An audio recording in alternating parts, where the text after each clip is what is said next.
Seguimos, estamos en la tertulia de este viernes 18 de junio de 2021 con, por orden alfabético, Alejandro Aval, Marcia Collazo, Juan Grompone, Gonzalo Pérez del Castillo.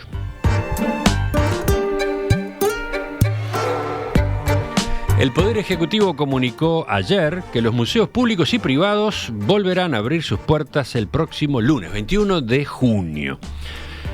Fue el único cambio que se introdujo en las medidas vigentes para disminuir la movilidad a raíz de la emergencia sanitaria.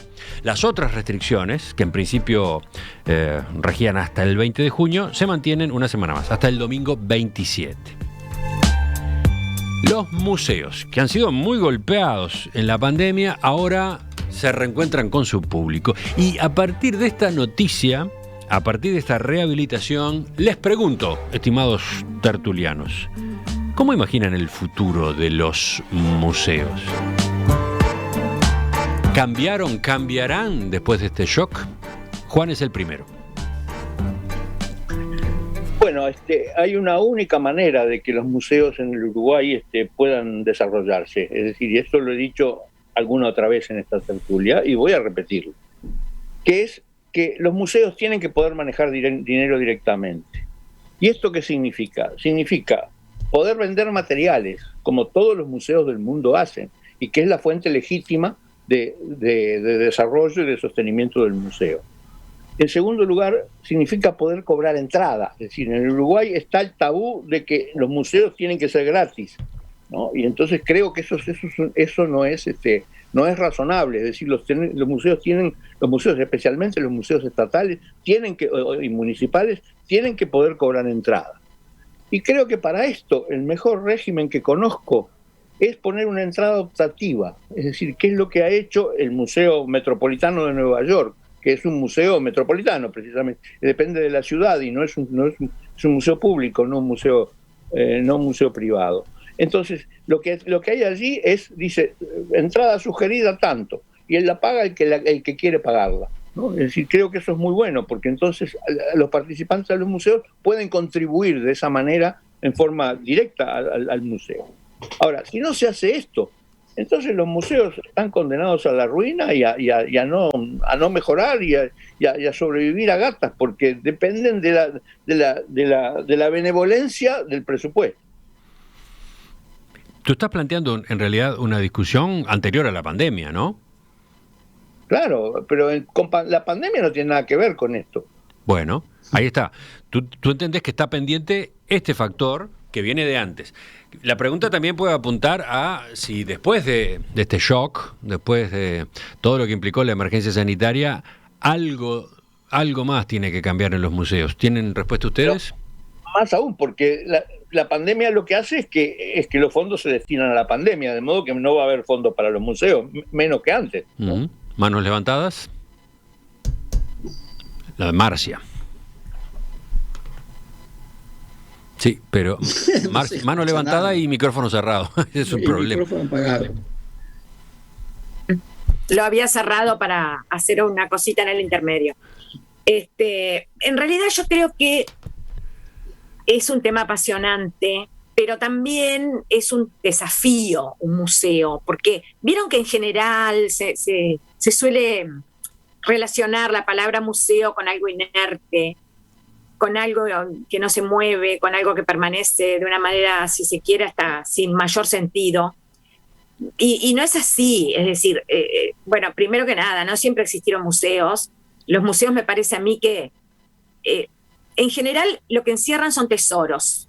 Pueden considerar que tesoro es de todo, una amplísima gama puede haber dentro del concepto, pero son tesoros en el sentido de que se considera que son cosas muy valiosas a justamente coleccionar, preservar, ordenar, clasificar y exponer. Y ahí está el tema.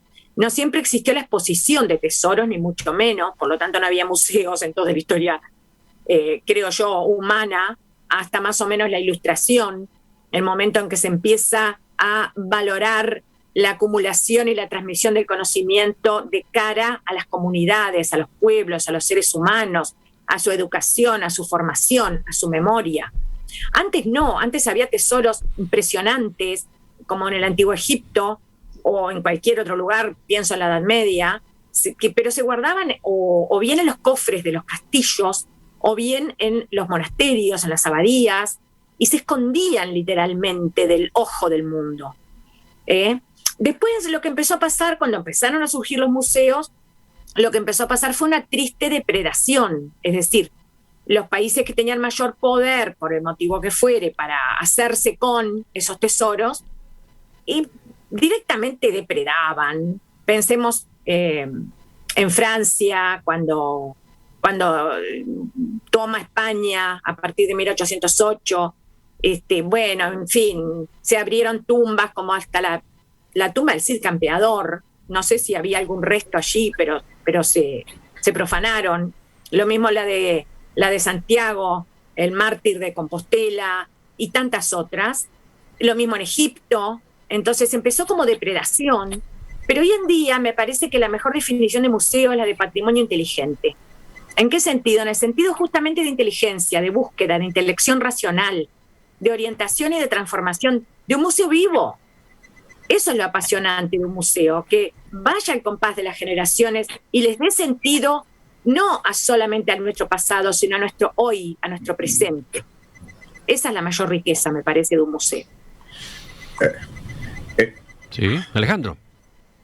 Entre nosotros el Museo Histórico Nacional, yo creo que ha sido un ejemplo, particularmente a partir del rol fundamental que durante tantos años desempeñó Pibel Devoto y el equipo que lo fue acompañando. No era un lugar muerto, y ni lo sigue siendo. Es un centro de investigación. Es un centro de investigación formidable. Los aportes que se han hecho para el conocimiento de la historia y de la cultura uruguaya desde el Museo Histórico han sido formidables. Lo digo con cierta propiedad porque, bueno, en algún momento estuve bastante interiorizado de eso. El tema que planteas tú, Emiliano, de qué va a pasar en el futuro, quizás se conecta con lo que ya está pasando, probablemente a raíz de la pandemia.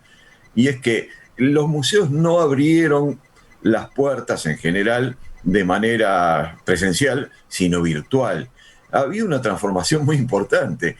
Todos los grandes, o casi todos los grandes museos del mundo han pasado a exposiciones y a demostraciones virtuales, lo cual además tiene problemas conectados con lo que dice Juan. No en Uruguay, porque lo que plantea Juan de los fondos propios de los museos sigue siendo así, pero en otros países donde efectivamente tienen recursos propios, resulta que con la virtualidad han tenido problemas porque ahora, bueno, para lo más sencillo, el cobro de la entrada se les ha complicado enormemente, pero lo están instrumentando y probablemente eso se extienda, y también en Uruguay se extienda, donde ya ha comenzado, hasta donde estoy enterado, a trabajarse de esa manera, es decir, trabajar tratando de abrir espacios virtuales y no solo presenciales, pero espacios virtuales en los cuales se enfocan problemas concretos, se enfocan temáticas concretas y se abren las puertas para la reflexión colectiva sobre problemas concretos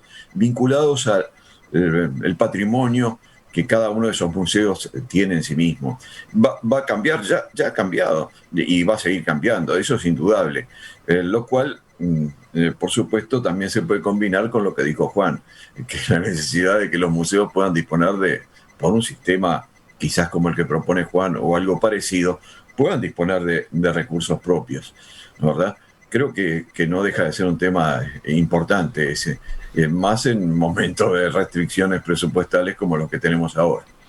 Sí, o sea, lo que ustedes están señalando, por ejemplo, es que durante esta época de la pandemia seguramente se avanzó en la digitalización de algunos museos, en su mayor presencia en Internet o en las redes. No es que no la tuvieran antes, estoy hablando de que hubo un acelerador puesto en esa dirección, en mejoras de los sitios web, en creación y prestación de nuevas opciones para el público por esa vía. Es un complemento, mi impresión es que eso es un complemento, ¿no? El museo en sí mismo, ¿cómo sale de esta crisis? Gonzalo todavía no habló. Yo estoy en total desacuerdo con todo lo que se ha dicho hasta ahora. Con una sola cosa estoy de acuerdo, que es lo que dijo Marcia, que es que los museos lo que hacen es guardar tesoros. Y como tal, yo creo que los museos tienen un brillante futuro. en brillante porvenir y van a tener fuentes de financiamiento que le van a llegar automáticamente. Porque en el mundo hay cada día más gente educada. En el mundo, además, las formas de comunicación y todas estas nuevas tecnologías visuales que fueron mencionadas, lo que hace es incrementar el deseo de ir a visitar ese museo. Porque visitar un museo no es para enterarte o para ver mejor a la Mona Lisa o el David o ver sus detalles. Es una cosa emocional. Tú vas a los museos porque querés estar frente al original.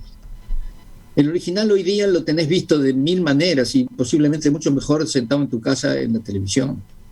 Pero el museo te da eso adicional, te da eso de estar ahí presente.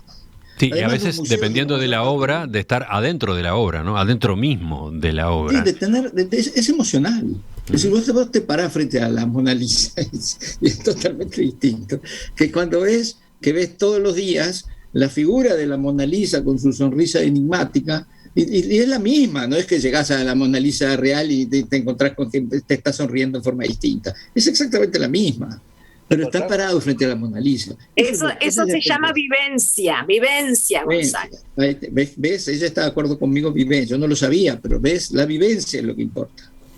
Y entonces los museos van a tener, aparte, los museos, sobre todo incluso acá en el Uruguay, están hechos en edificios que están ubicados centralmente en las capitales de los países, en las ciudades, y que muchas veces son unas joyas arquitectónicas de por sí, más allá del tesoro que tengan adentro. Así que los museos van a vivir, yo no tengo ninguna preocupación por eso. Creo que tienen un excelente futuro.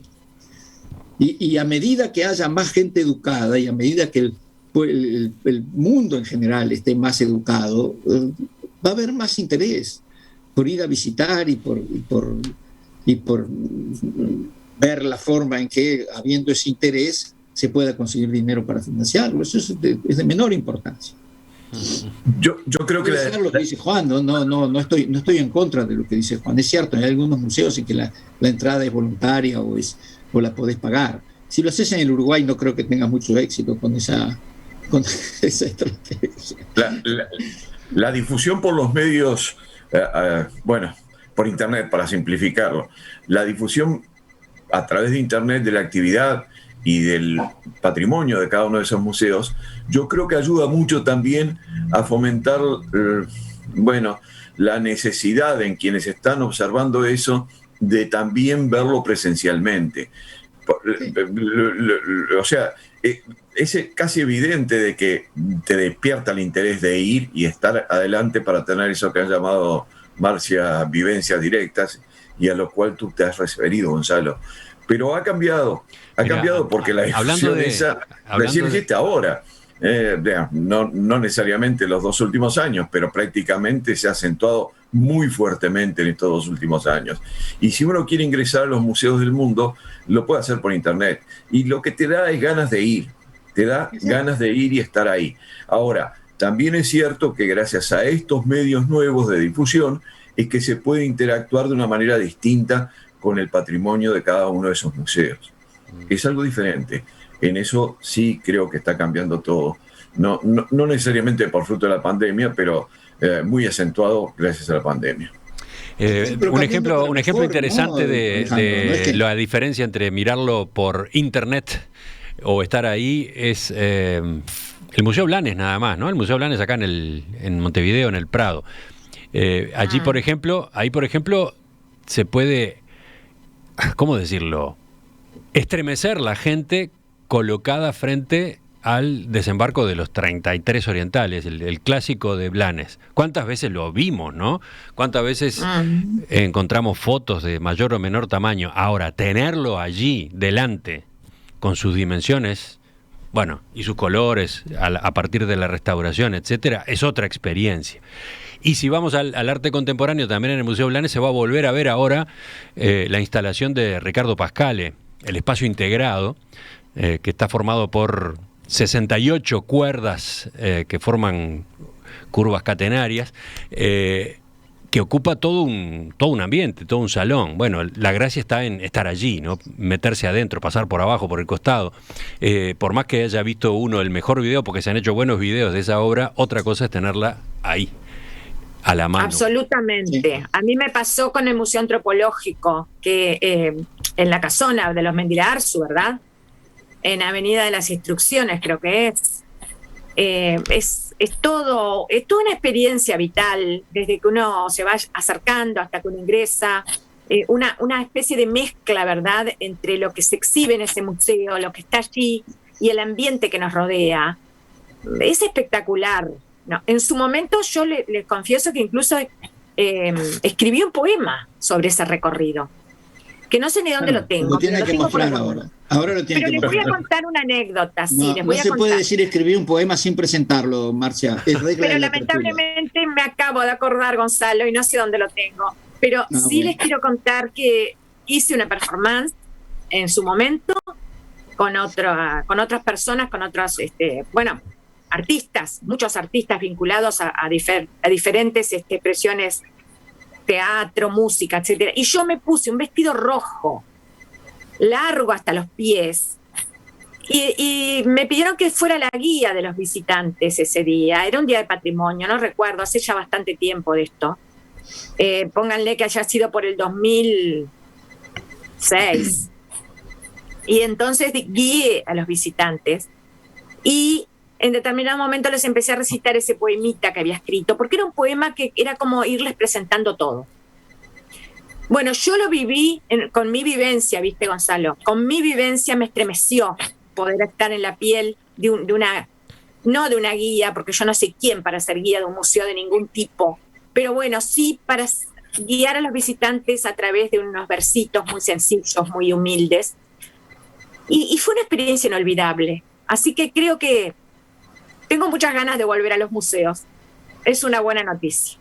Mira, Emiliano, hablando de experiencias personales, que creo que importan en esto, yo les voy a contar que, por ejemplo, cuando se difundió por internet que había una exposición en el Blanes sobre el Bauhaus, bueno, pues que lo miramos, lo vimos, y al final nos entusiasmó tanto que decidimos ir, y fui con mi hija, con una de mis hijas que es arquitecta, y fui con mi esposa, y nos encantó. Y no es lo mismo que verlo por internet, por cierto que no es lo mismo, pero lo que nos despertó el interés en especial en eso fue internet. Ahora con el Museo Histórico Nacional está haciendo una muestra de fotografía sobre la arquitectura. También se difundió por internet eso.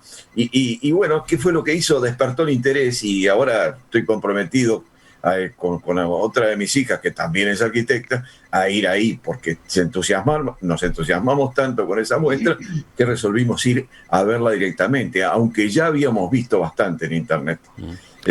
Creo que el internet, esta difusión de la actividad y del patrimonio de los museos por internet, significa un cambio muy importante, porque no solo lleva a un conocimiento primario y directo de lo que cada museo puede ofrecer, sino que además despierta el interés para ir presencialmente a esos museos a ver de qué se trata. A ver, Juan. Yo quiero hablar en pro y en contra de internet en los museos. En pro de internet en los museos hay muchas de las razones que ya se han dicho, y creo que hay otra adicional, es decir, los museos en general tienen un acervo enorme que no se puede mostrar todo a la vez, de modo que lo que permitiría internet es que, por ejemplo, se viera parte del acervo que no se muestra al público, es decir, que uno pudiera recorrer esa zona. Es decir, yo pienso, por ejemplo, en el Museo de Artes Visuales, tiene del orden de 5.000 obras, una cosa así, y hay expuestas 50 o 100, ¿no? Es decir, que en ese sentido la recorrida virtual de los depósitos de los museos es una cosa que no está permitida en forma presencial. Y en contra, es decir, a favor de la visita presencial, es que normalmente en los museos hay una cantidad de cosas que son menores y que no están en la difusión pública. Es decir,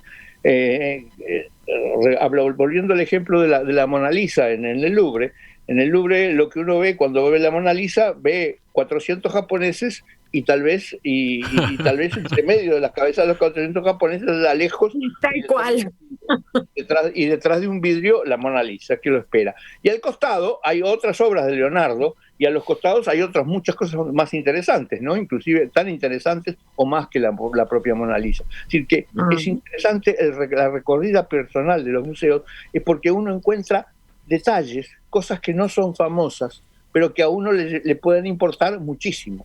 Yo, por ejemplo, quiero poner este ejemplo.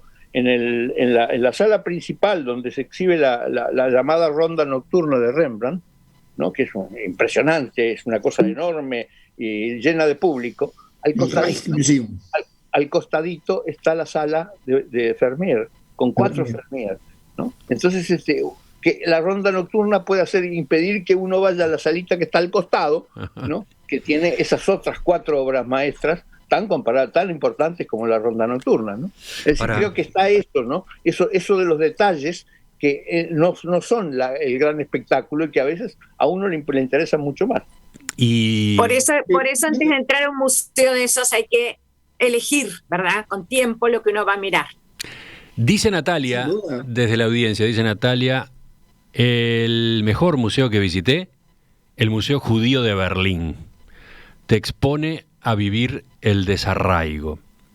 Elegí este mensaje, de los, no sé, decenas que están llegando, elegí este mensaje por 2 razones. La primera, porque yo estuve en el Museo Judío de Berlín y coincido con Natalia, es estremecedor, es impresionante. Entre otras cosas por la tecnología superpuesta con la exhibición en sí misma, ¿no? La complementación entre tecnología y objetos físicos, digamos, ¿no? Y ojo que estoy recordando una experiencia que tiene más de 10 años, no sé si no tiene casi 15.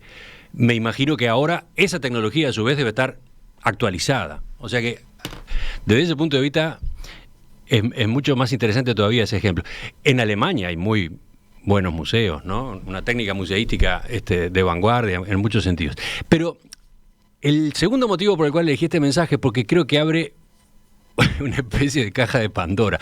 Puede dar pie a otra tertulia que es elija su museo. Recomiende su museo, ¿no? Creo que puede estar muy bueno, creo que puede estar muy rico y puede ser para todos muy entretenido eso. Recomendar. 3 o 4 horas para eso, ¿eh?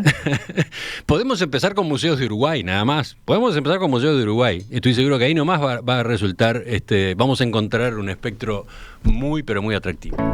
Ya volvemos con el cierre rápido, a puro telegrama de esta tertulia. Atentos. Por ejemplo, dice uno de los mensajes que llega desde la audiencia, en este caso Carlos.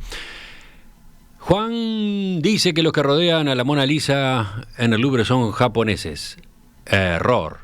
Eso ocurría hace mucho tiempo. Ahora los chinos son por lejos la mayoría de los visitantes. Por eso va a ser difícil evitar las pandemias. Antes no se veía esas muchedumbres, dice este mensaje.